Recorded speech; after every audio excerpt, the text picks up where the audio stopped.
gidiyoruz. Yani gidiyoruz. Hadi gidelim.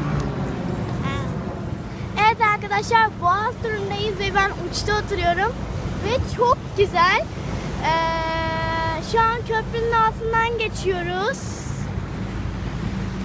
Çok güzel ya. Evet arkadaşlar, hem DJ'yim hem de kaptanım, ne kadar güzel bakın. Yolundayız. Bakın arkadaşlar, ben kullanıyorum kornamız. Evet.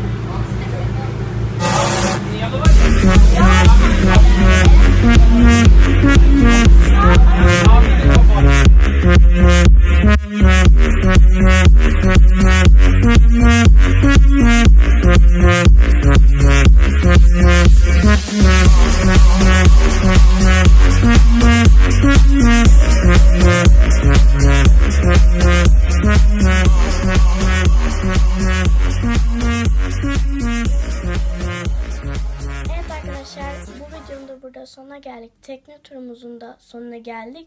Videodan daha fazla fotoğraf çektim. Onları sizinle paylaşacağım. Görüşmek üzere.